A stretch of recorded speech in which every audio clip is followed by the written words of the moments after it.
Back now at 8:08 with a story of incredible loss and heroism. A husband who made the ultimate sacrifice with a split-second decision to save the life of his pregnant wife.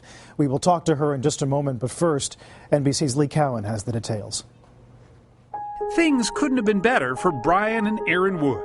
Married, happy, their first baby on the way.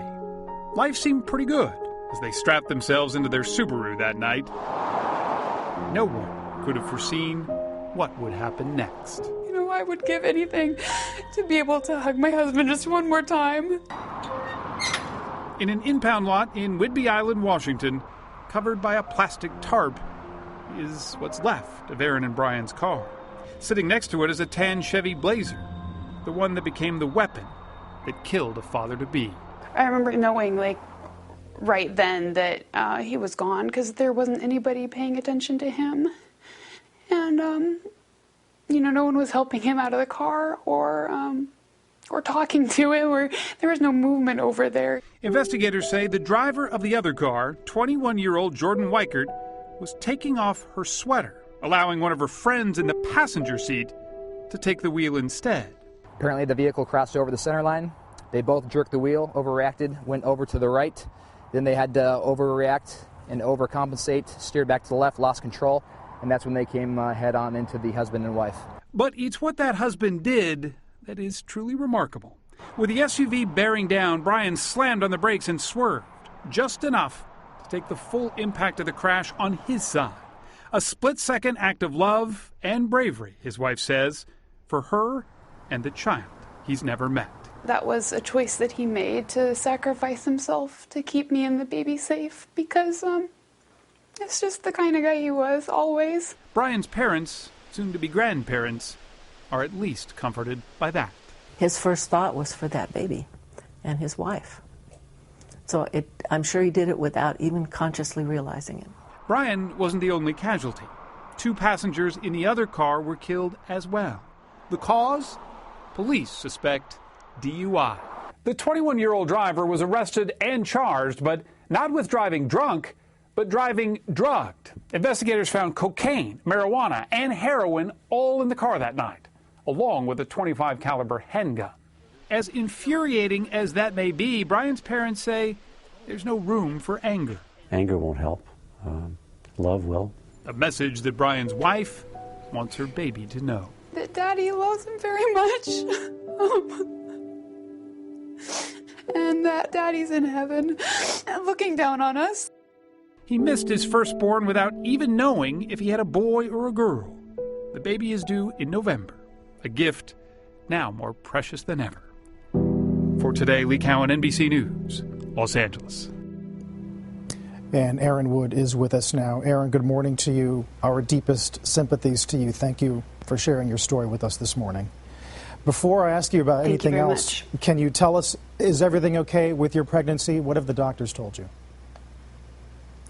Yes, after the accident, all the doctors that saw me were very careful to monitor the baby, and although there were some early contractions and some concerns about that, the excellent medical care I received made sure that the baby is safe.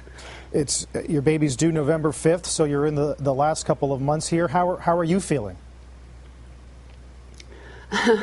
Well, I was feeling good before the accident. I'm still doing well, starting to slow down, just like anyone in their 3rd trimester. But physically, I'm doing pretty well. Take me back to the night of the accident. There's this out-of-control Chevy Blazer. It's heading right for you. What do you remember about that moment? You've described it as almost being dreamlike. Yeah, I was actually dozing a little bit in the car on the way down, and so I remember opening my eyes and seeing a car swerve in and out of our lane and then kind of flip, and that's the last thing I remember. It really was dreamlike because I didn't connect that it was actually happening. I think I was probably in shock or something like that, but the next thing I remember is that there were medical personnel talking to me and people talking to me and trying to ask questions and get me out of the vehicle. And you remember a moment where you looked down and you saw Brian's hand? Yeah, the only visual memory I have audible memory of some of what happened, but the only visual memory I have is the car swerving, and then the next thing I remember seeing is Brian's hand next to me. And then I don't have any other visual memory until I get to the hospital. What do you think would have happened if Brian hadn't turned the wheel? I think it's pretty obvious if you look at the car that if it would have been a head-on crash, we both would have been killed instantly along with our baby. And so he definitely, I mean, he saved us. He made that choice, and I'm thankful for that. Does it surprise you at all that he gave up his life to save your life and your baby's life? You've talked about how selfless he was in life. Yeah, it's not a surprise at all. I mean, he was very excited for this baby, and always just incredibly loving towards me and putting me first, and just an amazing guy. And so, no, it doesn't surprise me. It breaks my heart, and it also fills me with gratefulness, and I'm just glad that he's being remembered as someone who really was willing to make that sacrifice. You would be celebrating your 5th anniversary soon. How are you coping with this, and what are you going to tell your child about Brian? I don't know. I'm not coping well. I don't think you can cope well in a situation like this.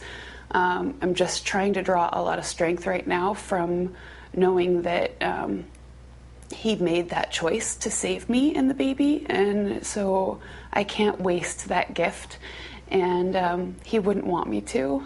And so I'm trying to focus on what I need to do right now, which is eat and sleep and take my vitamins and just do my job as a mom. That gives me some comfort just to focus on those things and focus on the joy that we'll have once this baby is born. Erin, it can't be easy to talk about it, but if it means that we're able to tell people about Brian, maybe it's worth it. We appreciate your time this morning. Thanks very much. I think the biggest thing for me is it's a reminder to everyone to please just hug your family and love them and make sure that they know that you care about them, because I really would give anything just to see Brian and hug him one more time. And so if that just acts as a reminder to everyone to do that with the people that they're blessed to have in their lives, that's my hope. Erin Wood, thank you very much. And we'll be right back.